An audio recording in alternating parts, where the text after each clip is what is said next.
जितेश एक software company में काम करता था। उसके पास एक अच्छी डिग्री के साथ साथ अच्छी नौकरी होने के बावजूद भी वो अभी तक सिंगल था। जितेश के माता पिता शहर से दूर एक छोटे से गांव में रहा करते थे। ऐसा नहीं था कि उसके मम्मी पापा उसके लिए लड़कियां नहीं ढूंढ रहे थे, लेकिन अच्छी पढ़ाई करने के बाद भी जैसी लड़की जितेश को चाहिए थी वैसी लड़की गाँव में मिल ही नहीं पा रही थी। अरे भाई, इतनी अच्छी पर्सनैलिटी है तेरी, सैलरी भी ठीक ठाक है, फिर आज तक सिंगल रहने का कारण क्या है? भाई मेरी मम्मी पापा ट्राई कर रहे हैं कि कोई अच्छी सी लड़की मिल जाए तो मेरी शादी करवा दें। देख, शादी करने के लिए तू आज तक मम्मी पापा के ऊपर निर्भर है, इसलिए 3 साल की उम्र में भी सिंगल है। अरे भाई, इतने डेटिंग ऐप हैं, तू कोई अच्छा सा रिलेशन देख कर बातचीत आगे बढ़ा ले। अरे नहीं, पता नहीं कैसे कैसे लोग आते होंगे इस तरह की ऐप पर, मुझे यकीन नहीं इन सब पर। मम्मी पापा ही ठीक है रिश्ते के लिए। तो तू कौन सी सदी से उठ के आया है भाई? देख, मैंने भी टिंडर से ही डेट किया था तेरी भाभी को। वो तुझे ऐसी वैसी लगती है क्या? अपनी पसंद की लड़की जिससे तुम्हारे विचार मिलते हो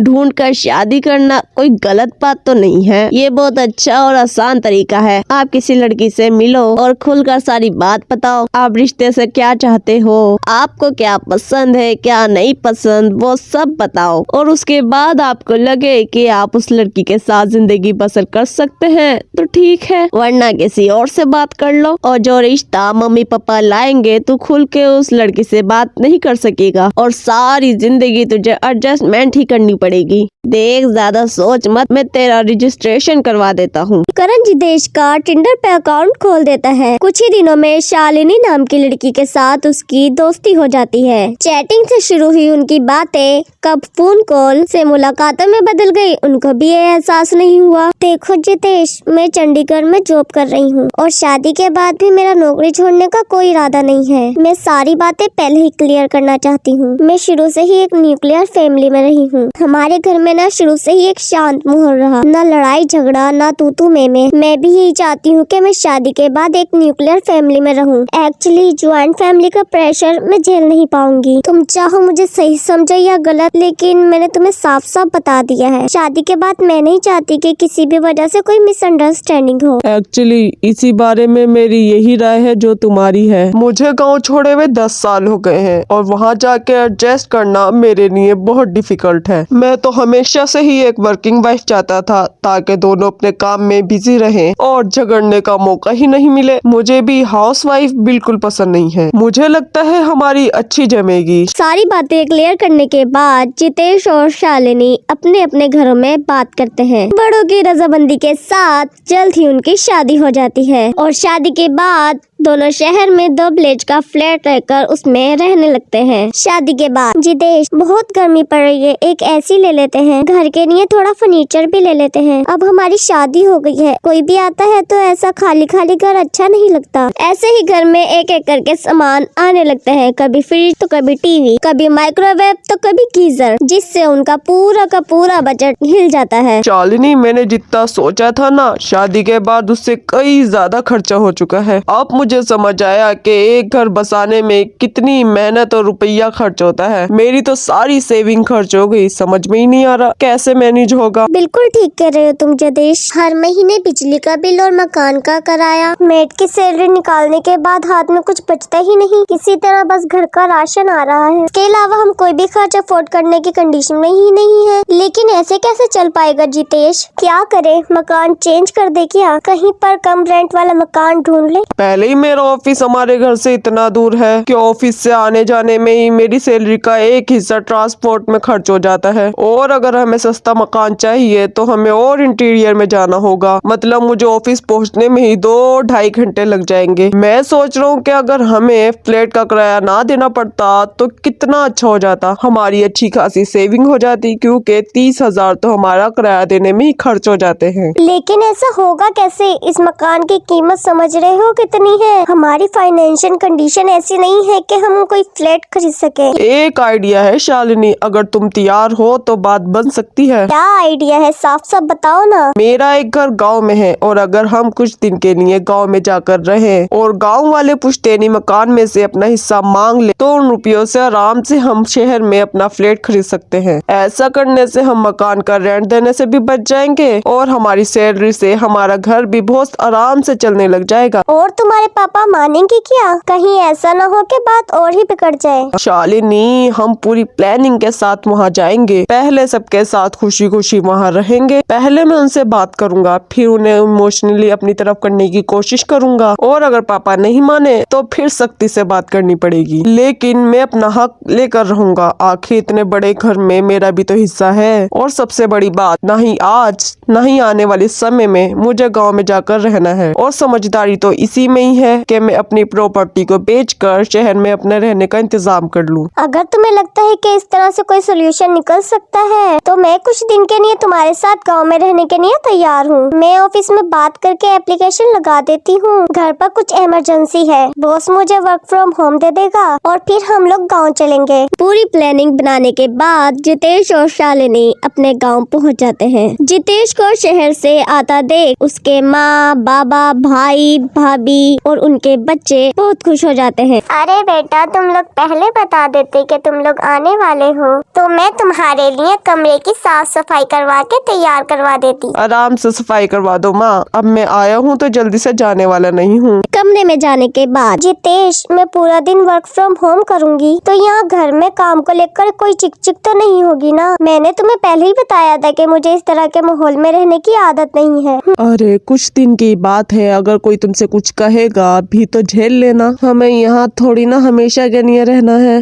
वो भी है। अगली सुबह जब जितेश और शालिनी अपने कमरे में सो रहे थे कि उसे बाहर से भाभी के दरवाजा खटखटाने की आवाज सुनाई देती है। देवर जी, चाय बन गई है, अगर आप लोग जग गए हैं तो आप लोगों की चाय कमरे में ही दे दे। ठीक है भाभी, दे दीजिए। शीना कुछ ही देर में उनकी चाय कमरे में ही दे जाती है। चाय पीकर शालिनी जल्दी से रेडी होती है और अपना लैपटॉप लेकर काम करने बैठ जाती है। 9:30 बज गए। जितेश, तुम्हें पता है ना मुझे सुबह जल्दी ब्रेकफास्ट करने की आदत है। कुछ दिन के लिए तुम यहाँ पर कुक लगवा देते। अब पता नहीं कब नाश्ता बनेगा और मुझे मिलेगा भी या नहीं। क्या पता भाभी ये सोच रही हो कि मैं उनके साथ जाकर नाश्ता बनवाने में उनकी मदद करूँगी। शालिनी अभी अपने पति जितेश से बात कर रही थी कि उसकी जिठानी नाश्ते की 2 प्लेट लगाकर उसके कमरे में ही ले आती है। ये लो शालिनी, तुम लोग नाश्ता कर लो और किसी चीज की जरूरत हो तो मुझे आवाज लगा देना। जितेश, मानना पड़ेगा, वैसे भाभी है तो बहुत सपोर्टिव। हम 2 लोगों का काम बढ़ गया है,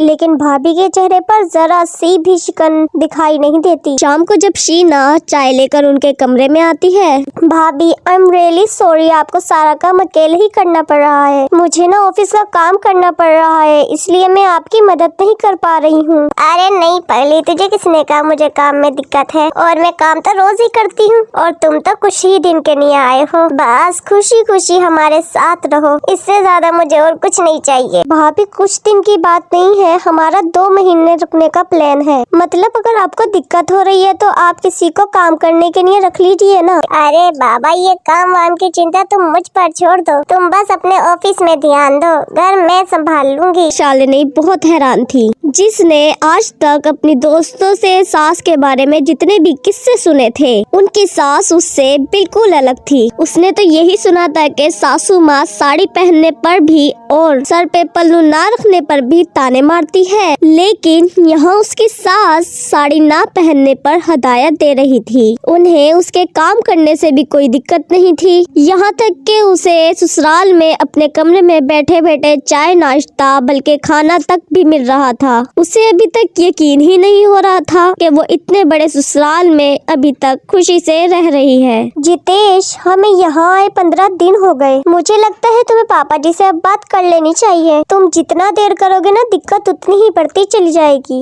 और वैसे भी मेरे वर्क फ्रॉम होम की टाइम लिमिट खत्म होने की उल्टी गिनती शुरू हो चुकी है। मैं पहले ही बहुत टेंशन में हूँ, बार बार एक ही बात करके मुझे प्रेशर में मत करो। मुझे अच्छी तरह याद है कि हम यहाँ क्या करने के लिए आए थे, मैं भूला नहीं हूँ। लेकिन घर का माहौल तो देखो, सब हमारे आने से कितना खुश है। मम्मी पापा तो इतना खुश है कि उन्हें पता ही नहीं क्या मिल गया है। और इस माहौल में मैं अचानक से जाकर घर बेचने की बात कर दूं। कहीं ऐसा तो नहीं जितेश कि तुम्हारे इरादे बदल गए हैं? मैं साफ साफ बता रही हूँ, इतने बड़े ससुराल में मैं जीवन भर एडजस्ट नहीं कर पाऊंगी। जितेश और शालिनी की बातें अब एक बहस का रूप लेने लगी थी और शायद उनके कमरे से कुछ आवाजें बाहर भी जा रही थी। झगड़ा खत्म होने के बाद जितेश और शालिनी मुंह फेर कर सो जाते हैं और एक दूसरे से बातचीत बंद कर देते हैं। अगले दिन, क्या बात है शालिनी, किसी बात पे झगड़ा हो गया था तुम दोनों का रात को? कुछ नहीं भाभी, बस थोड़ी सी पर्सनल बात थी। मैं समझती हूँ शालिनी, बात कुछ पर्सनल ही रही होगी, लेकिन इस तरह से बातचीत बंद कर देना तो सही नहीं है ना। चलो एक दूसरे से सॉरी बोलो और झगड़ा खत्म करो। भाभी के कहने पर जितेश और शालिनी एक दूसरे को सॉरी बोल देते हैं, जिससे उनके बीच का मनमुटाव खत्म हो जाता है। ऐसा पहली बार हुआ है कि हमारा झगड़ा होने के बाद जितेश ने अगले दिन मुझसे बात कर ली हो, वरना जितेश तो हफ्तों तक बात करना बंद कर देते हैं। अगले दिन, पापा मुझे आपसे कुछ जरूरी बात करनी थी। हम जब से गांव आए हैं ना, हमारा काम का काफी नुकसान हो रहा है। शालिनी को तो वर्क फ्रॉम होम मिल जाता है, लेकिन मुझे तो छुट्टी करके ही यहाँ आना पड़ा है। पापा शहर में किराए के मकान में रहना हमारे लिए बहुत मुश्किल हो रहा है। 30,000 रुपए किराया देने में हमारी कमर टूट जाती है। आप लोग तो यहाँ पर सुकून से रह रहे हैं, लेकिन मेरी जिंदगी में कोई सुकून नहीं है। आप तो जानते ही हैं कि गाँव से अब मेरा कोई मतलब नहीं रहा, तो आप मेरे हिस्से की प्रॉपर्टी बेचकर मेरा हिस्सा मुझे दे दीजिए। क्या मकान बेच दूं? पापा इस घर में मेरा भी तो बराबर का अधिकार है ना। भैया तो अपने बच्चों के साथ पूरे अधिकार से इस घर में रह रहा है, मैं तो कभी यहाँ आके रहता नहीं। मैंने कोई गलत बात तो नहीं की, मैं तो बस यही चाहता हूँ कि आप ऊपर वाला फ्लोर बेचकर पैसे मुझे दे दीजिए। बेटा ये हमारा पुश्तैनी मकान है, पीढ़ियों से हम इसी घर में रहते रहे हैं, ऐसे कैसे इसे बेचकर टुकड़े कर दूं? तो ठीक है पापा, आप मुझे लिख कर दे दीजिए कि आप मुझे इस घर से बेदखल कर रहे हैं और अब आपका मुझसे कोई वास्ता नहीं रहा, तो मैं भी अपना हिस्सा छोड़कर चला जाऊंगा। 10 सालों से ऊपर के फ्लोर पर गुलाब चंद जी रहते हैं, अचानक से उन्हें बेघर करना पड़ेगा। बेटा तू एक बार और सोच ले। अरे पापा, किराएदार से इतनी मोम ममता कौन करता है? आप किराया लेकर उन्हें अपने मकान में रख लीजिए ना। आप निकाल देंगे तो वो कहीं और मकान किराए पे ले लेंगे, इतना क्यों सोचना। ठीक है बेटा, मैं डीलर से बात करता हूँ, अगर कोई ग्राहक मिले तो उसे ऊपर का फ्लोर बेच देंगे। पापा के मकान बेचने से तैयार होने पर जितेश फूले नहीं समा रहा था। शालिनी, मैंने पापा से बात कर ली है, वो कह रहे थे जैसे ही कोई खरीदार मिलता है वो उनसे बात करते हैं, पैसा हमारे हाथ में आते ही हम भी यहाँ से निकल जाएंगे। ठीक है जितेश। अच्छा भाभी पूछ रही थी कि शाम में खाने में क्या खाओगे, उन्हें बता देना। अरे वो अपनी मर्जी से बना लेंगी जो उन्हें बनाना होगा। मैं क्या बोल रहा हूँ, तुम क्या जवाब दे रही हो? अरे वो इतना कंसर्न शो कर रही हैं, तो तुम अपनी पसंद नहीं बता सकते? देख रहा हूँ जब से तुम यहाँ आई हो बड़ा चेहरा खिला खिला रहता है तुम्हारा। देखो जितेश, 8 घंटे काम करने के बाद जब मैं घर आती थी ना, तो तुम मुझे काम करते हुए लैपटॉप में नजरें गड़ा ही मिलते थे। मैं तुमसे फिर जितना भी कहूँ कि मेरे साथ समय बिताओ, मेरे से बातें करो, लेकिन तुम्हारे पास मेरे लिए समय ही नहीं होता था। मैं जब से यहाँ आई हूँ,